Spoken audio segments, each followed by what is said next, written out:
মহামিছিলে অনুমতি পেতে কোর্টে যেতে হবে বললেন সুকান্ত মজুমদার। কলকাতার নোয়াপাড়া 4 মণ্ডলে দুর্গাপুজো উদ্বোধনী অনুষ্ঠানে বক্তব্য রাখেন বিজেপি রাজ্য সভাপতি সুকান্ত মজুমদার। তিনি জানিয়েছেন, অবহায় বিচারের দাবিতে মহামিছিলে অনুমতি পেতে তাদের কোর্টে যেতে হবে।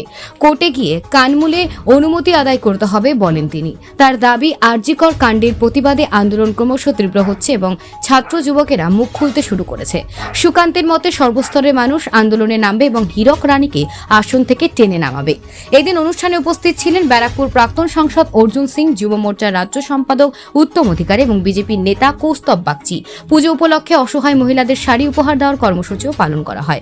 সুকান্ত মজুমদারের বক্তব্যে আন্দোলনের উত্তাপ এবং জনগণের সমর্থনে প্রতিফলন স্পষ্ট। Bureau report, news prime Times. কোর্টে যেতে হবে। এখানে তো গণতান্ত্রিক কোনো কার্যক্রম, কোনো প্রোগ্রাম পুলিশের পারমিশনে তো হয় না। ভারতীয় জনতা পার্টি তো লাস্ট কবে পুলিশের পারমিশন নিয়ে প্রোগ্রাম করেছিল ভুলেই গেছি আমরা। কোর্টে যেতে হবে, কোর্টে গিয়ে কানমূলে প্রোগ্রাম করতে হবে।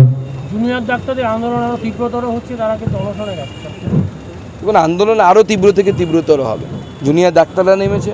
আগামী দিনে সমাজের বিভিন্ন অংশ, ছাত্র, বেকার, যুবক থেকে শুরু করে সবাই মুখ খুলতে শুরু করেছে। তারাও নামবে আমার বিশ্বাস। সবাই রাস্তায় নেমে হীরক রানীকে তার আসন থেকে টেনে নামাবে। দাদা, বায়ো টয়লেট এবং চৌকির পর এবার জল ঢুকতে বাধা দেওয়া হলো। শেষমেশ চাপের মুখে পড়ে জল ঢুকতে দিল কলকাতা পুলিশ। হ্যাঁ, কলকাতা পুলিশ মমতা বন্দ্যোপাধ্যায়ের নির্দেশে যত রকম নোংরামি করা যায় সমস্ত কিছু করছে। এবার বাঁশের ঝাড়কে যেরকম হবে, বাঁশ তো সেরকমই হবে। আমাদের শাসকই এরকম নিষ্ঠুর যে বিরোধীদেরকে, যারা বিরোধিতা করছে, যারা আওয়াজ তুলেছে এই অন্যায়ের বিরুদ্ধে, তাকে কুকুরের সাথে তুলনা করছে। তাহলে তার পুলিশ আর কি হবে? মেরুদণ্ড বাঁকা পুলিশ, মেরুদণ্ড খুঁজে পাচ্ছে না। টেবিলের তলে মেরুদণ্ড খুঁজে বেড়াচ্ছে পুলিশ এখন।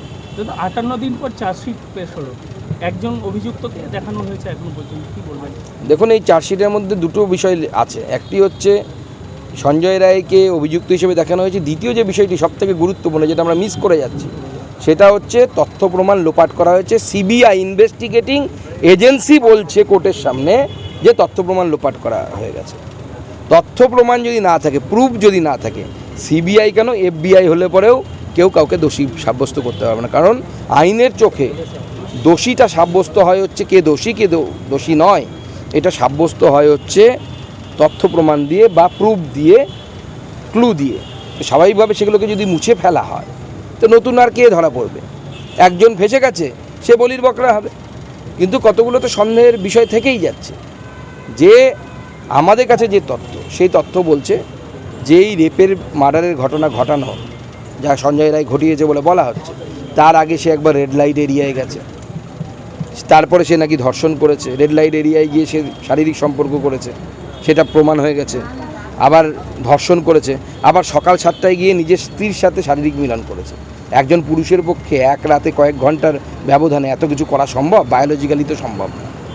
এবার স্বাভাবিকভাবে বোঝা যাচ্ছে যে এই তথ্য প্রমাণ লোপাটের ফলে অনেকেই বেঁচে যাবে। এবার হয় এটা তৃণমূল কংগ্রেসের আমলে, এর থেকে আশা আমরা কী করবো? এর থেকে তো ভালো কিছু আশা করতে পারি।